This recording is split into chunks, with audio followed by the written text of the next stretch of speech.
Hi ಎಲ್ಲರಿಗೂ ನಮಸ್ತೆ. ದುರ್ಗಾ ವಿಸುಲಾಗಿ ನಿಮ್ಮೆಲ್ಲರಿಗೂ ಸ್ವಾಗತ.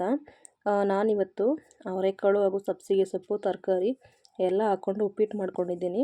ಆ ಉಪ್ಪಿಟ್ಟಿನ ರೆಸಿಪಿನ ಇವತ್ತು ಶೇರ್ ಮಾಡ್ತಾ ಇದ್ದೀನಿ. ಬನ್ನಿ ಇವಾಗ ಅದಕ್ಕೆ ಏನೇನು ಬೇಕು ಅಂತ ನೋಡ್ಕೊಂಡು ಬರೋಣ. ನೋಡಿ, ಸ್ವಲ್ಪ ಅವರೆಕಾಳು ತೊಗೊಂಡಿದ್ದೀನಿ. ಬೀನ್ಸನ್ನು ಈ ರೀತಿ ಸಣ್ಣದಾಗಿ ಕಟ್ ಮಾಡ್ಕೊಂಡಿದ್ದೀನಿ. ಅದ್ರ ಜೊತೆಗೆ ಕ್ಯಾರೆಟ್ ಕೂಡ ಸಣ್ಣದಾಗಿ ಕಟ್ ಮಾಡಿ ಇಟ್ಕೊಂಡಿದ್ದೀನಿ. ತರಕಾರಿ ಉಪ್ಪಿಟ್ಟು ಮಾಮೂಲಿ ಮಾಡ್ತಾರೆ, ನಾನು ಸಬ್ಸಿಗೆ ಸೊಪ್ಪು ಹಾಕೋತಾ ಇದ್ದೀನಿ, ಅದೇ ಸ್ಪೆಷಲ್ ಇವತ್ತು. ಅದ್ರ ಜೊತೆ ಕೊತ್ತಂಬರಿ, ಹಸಿಮೆಣ್ಸಿನ್ಕಾಯಿ ಕೂಡ ಇಟ್ಕೊಂಡಿದ್ದೀನಿ.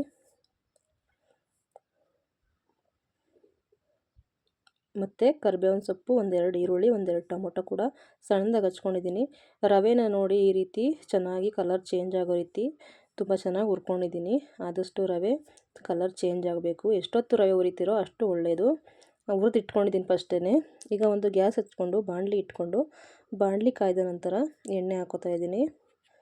ಆಲ್ರೆಡಿ ರವೆನ ಎಣ್ಣೆನಲ್ಲೇ ಹುರ್ಕೊಂಡಿರೋದ್ರಿಂದ ಸ್ವಲ್ಪ ಎಣ್ಣೆ ಜಾಸ್ತಿನೇ ಹಾಕ್ಕೊಂಡಿದ್ದೀನಿ. ಆ ಎಣ್ಣೆ ಚೆನ್ನಾಗಿ ಕಾಯ್ದಿದೆ. ಇವಾಗ ಸಾಸಿವೆ ಹಾಕೋತಾ ಇದ್ದೀನಿ. ಸಾಸಿವೆ ಎಲ್ಲ ಚೆನ್ನಾಗಿ ಸಿಡಿಬೇಕು. ಹಸಿಮೆಣ್ಸಿನ್ಕಾಯಿನ ಇವಾಗಲೇ ಹಾಕೋತಾ ಇದ್ದೀನಿ, ಯಾಕಂದರೆ ಎಣ್ಣೆಯಲ್ಲಿ ಹಸಿಮೆಣ್ಸಿನ್ಕಾಯಿ ಚೆನ್ನಾಗಿ ಬೆಂದರೆ ಸ್ವಲ್ಪ ಖಾರದ ಪ್ರಮಾಣ ಕಡಿಮೆ ಆಗುತ್ತೆ, ಟೇಸ್ಟು ಚೆನ್ನಾಗಿರುತ್ತೆ. ಅದ್ರ ಜೊತೆಗೆ ಕರಿಬೇವಿನ ಸೊಪ್ಪು, ಈರುಳ್ಳಿ ಕೂಡ ಹಾಕೋತಾ ಇದ್ದೀನಿ. ಚೆನ್ನಾಗಿ ಈರುಳ್ಳಿ ಎಲ್ಲ ಎಣ್ಣೆಯಲ್ಲಿ ಫ್ರೈ ಆಗಬೇಕು, ಒಂದು 5 ನಿಮಿಷ. ಕರಿಬೇವಿನ ಸೊಪ್ಪು ಕೂಡ ಈ ರೀತಿ ಮಾಡಿ ಮಕ್ಕಳು ಕೂಡ ಇಷ್ಟ ಆಗುತ್ತೆ, ದೊಡ್ಡವ್ರಿಗೂ ಕೂಡ ಇಷ್ಟ ಆಗುತ್ತೆ. ನಾನು ಬನ್ಸಿ ರವೆ ತೊಗೊಂಡಿದ್ದೀನಿ ಇವತ್ತು ಮಾಡೋದಕ್ಕೆ. ನೋಡಿ, ಈರುಳ್ಳಿ ಎಲ್ಲ ಚೆನ್ನಾಗಿ ಬೆಂದಿದೆ. ಈಗ ಒಂದೆರಡು ಟೊಮೊಟೊನ ಸಣ್ಣಗೆ ಹಚ್ಕೊಂಡು ಅದನ್ನು ಕೂಡ ಹಾಕೋತಾ ಇದ್ದೀನಿ. ಟೊಮೊಟೊ ಎಲ್ಲ ಚೆನ್ನಾಗಿ ಮಿಕ್ಸ್ ಮಾಡಿ ಒಂದು 5 ನಿಮಿಷ ಬೇಯೋಣ. ಟೊಮೊಟೊ ಚೆನ್ನಾಗಿ ಬೇಯಿಸೋಕೆ ಬಿಡೋಣ. ಈ ರೀತಿ ಚೆನ್ನಾಗಿ ಮಿಕ್ಸ್ ಮಾಡೋದ್ರಿಂದ ಟೊಮೊಟೊ ಬೆಂದು ಸಾಫ್ಟ್ ಆಗುತ್ತೆ.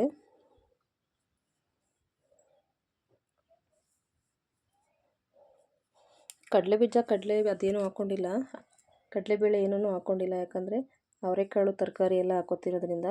ಅವೆಲ್ಲ ಹಾಕ್ಕೊಂಡ್ರೆ ಜಾಸ್ತಿ ಅನಿಸುತ್ತೆ, ಅದರಿಂದ ಹಾಕ್ಕೊಂಡಿಲ್ಲ. ಈಗ ನೋಡಿ, ಹಚ್ಚಿಟ್ಕೊಂಡಿರೋ ತರಕಾರಿನೆಲ್ಲ ಚೆನ್ನಾಗಿ ತೊಳೆದು ಹಾಕೋತಾ ಇದ್ದೀನಿ. ಅವರೆಕಾಳು, ಬಟಾಣಿ ಕೂಡ ಹಾಕೋಬೋದು ಅವರೆಕಾಳು ಬದಲು. ಈಗ ರುಚಿಗೆ ತಕ್ಕಷ್ಟು ಉಪ್ಪನ್ನು ಹಾಕೋತಾ ಇದ್ದೀನಿ. ಒಂದು 10 ನಿಮಿಷ ಎಣ್ಣೆನಲ್ಲೇ ತರಕಾರಿ ಎಲ್ಲನೂ ಫ್ರೈ ಮಾಡಬೇಕು, ಯಾಕಂದರೆ ಹಸಿದೆ ಹಾಕ್ಕೊಂಡಿರೋದ್ರಿಂದ. ತರಕಾರಿ ಎಲ್ಲ ಸ್ವಲ್ಪ ಎಣ್ಣೆಲಿ ಫ್ರೈ ಮಾಡಿದ್ರೆ ತುಂಬ ಟೇಸ್ಟಾಗಿರುತ್ತೆ. ಉಪ್ಪು ಕೂಡ ಹಾಕ್ಕೊಂಡಿರೋದ್ರಿಂದ ತರಕಾರಿಗೆಲ್ಲ ಚೆನ್ನಾಗಿ ಉಪ್ಪು ಹಿಡಿಯುತ್ತೆ. ಪಕ್ಕದಲ್ಲಿ ಒಲೆ ಹಚ್ಕೊಂಡು ನೀರು ಕೂಡ ಇಟ್ಕೊಂಡಿದ್ದೀನಿ. ಬಿಸಿನೀರನ್ನ ಚೆನ್ನಾಗಿ ಕಾಯೋದಕ್ಕೆ ಇಟ್ಕೊಂಡಿದ್ದೀನಿ. ನೀರಲ್ಲಿ ಚೆನ್ನಾಗಿ ಕುದ್ದಿದೆ. ಇವಾಗ ಕುದ್ದಿರೋಂಥ ನೀರನ್ನೆಲ್ಲ ಹಾಕೋತಾ ಇದ್ದೀನಿ. ಈಗ ತರಕಾರಿ ಎಲ್ಲ ಹಸಿದೆ ಹಾಕ್ಕೊಂಡಿರೋದ್ರಿಂದ ಒಂದು ಸ್ವಲ್ಪ ಹೊತ್ತು ಚೆನ್ನಾಗಿ ಬೇಯಬೇಕದು. ಬೇಯೋದಕ್ಕೆ ಬಿಡೋಣ. ಈಗ ತರಕಾರಿನೆಲ್ಲನೂ ಬೇಗನೆ ಬೆಂದ್ಬಿಡುತ್ತೆ, ಒಂದು 10 ನಿಮಿಷಕ್ಕೆಲ್ಲ ಬೇಯುತ್ತೆ ತರಕಾರಿ.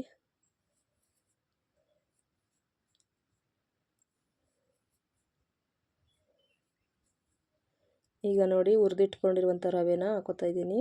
ಬನ್ಸಿ ರವೆ ಯೂಸ್ ಮಾಡ್ತಾ ಇದ್ದೀನಿ. ಬನ್ಸಿ ರವೆ ಯೂಸ್ ಮಾಡೋದ್ರಿಂದ ತುಂಬ ಚೆನ್ನಾಗಾಗುತ್ತೆ ಉಪ್ಪಿಟ್ಟು.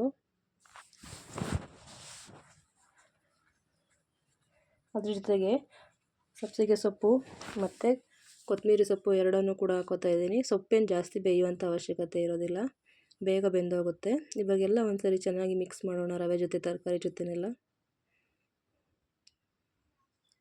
ನೋಡಿ, ಉಪ್ಪಿಟ್ಟು ಇಷ್ಟ ಇಲ್ಲ ಅನ್ನೋರು ಈ ರೀತಿ ಸಬ್ಸಿಗೆ ಸೊಪ್ಪು ಹಾಕಿ ಒಂದ್ಸರಿ ಉಪ್ಪಿಟ್ಟು ಮಾಡಿ ನೋಡಿ, ತುಂಬ ಟೇಸ್ಟಾಗಿರುತ್ತೆ. ಬನ್ಸಿ ರವೆಲ್ಲೂ ಕೂಡ ಮಾಡ್ಕೋಬೋದು, ಮೀಡಿಯಮ್ ರವೆಲ್ಲೂ ಕೂಡ ಮಾಡ್ಕೋಬೋದು. ಸಬ್ಸಿಗೆ ಸೊಪ್ಪಿನ ಉಪ್ಪಿಟ್ಟು ತುಂಬ ಚೆನ್ನಾಗಿರುತ್ತೆ. ಒಂದ್ಸರಿ ಟ್ರೈ ಮಾಡಿ ಈ ರೆಸಿಪಿನ. ನೋಡಿ, ಎಲ್ಲ ಚೆನ್ನಾಗಿ ಮಿಕ್ಸ್ ಮಾಡಿ ಗ್ಯಾಸನ್ನು ಸ್ವಲ್ಪ ಸಿಮ್ಮಲ್ಲಿ ಇಕ್ಕಿ ಮೇಲೆ ಒಂದು ಪ್ಲೇಟನ್ನು ಮುಚ್ಚಿ ಒಂದು 10 ನಿಮಿಷ ಇದನ್ನು ರವೆನ ಅಳೋದಕ್ಕೆ ಬಿಟ್ಟಿದ್ದೀನಿ. ಈ ರೀತಿ ಆಗಿದೆ ಉಪ್ಪಿಟ್ಟು. ನೋಡಿದ್ರಲ್ವ ಫ್ರೆಂಡ್ಸ್, ಸಬ್ಸಿಗೆ ಸೊಪ್ಪು, ತರಕಾರಿ, ಅವರೆಕಾಳೆಲ್ಲ ಹಾಕಿ ಯಾವ ರೀತಿ ಉಪ್ಪಿಟ್ಟು ಮಾಡ್ಕೊಳ್ಳೋದು ಅಂತ. ಎಷ್ಟು ಚೆನ್ನಾಗಾಗಿದೆ ನೋಡಿ. ಯಾರಿಗೆಲ್ಲ ಈ ರೆಸಿಪಿ ಇಷ್ಟ ಆಯಿತು ಪ್ಲೀಸ್ ಲೈಕ್ ಮಾಡಿ, ಶೇರ್ ಮಾಡಿ, ಕಮೆಂಟ್ ಮಾಡಿ. ಯಾರಾದರೂ ನಮ್ಮ ಚಾನಲ್ ಸಬ್ಸ್ಕ್ರೈಬ್ ಮಾಡ್ಕೊಂಡಿಲ್ಲ ಮಾಡ್ಕೊಳ್ಳಿ. ಅದ್ರ ಜೊತೆಗೆ ಬೆಲ್ಲೈಕನ್ ಕೂಡ ಪ್ರೆಸ್ ಮಾಡ್ಕೊಳ್ಳಿ. ಬೆಲ್ಲೈಕನ್ ಪ್ರೆಸ್ ಮಾಡ್ಕೊಳ್ಳೋದ್ರಿಂದ ನೋಟಿಫಿಕೇಷನ್ ಎಲ್ಲ ಬರುತ್ತೆ. Thank you for watching.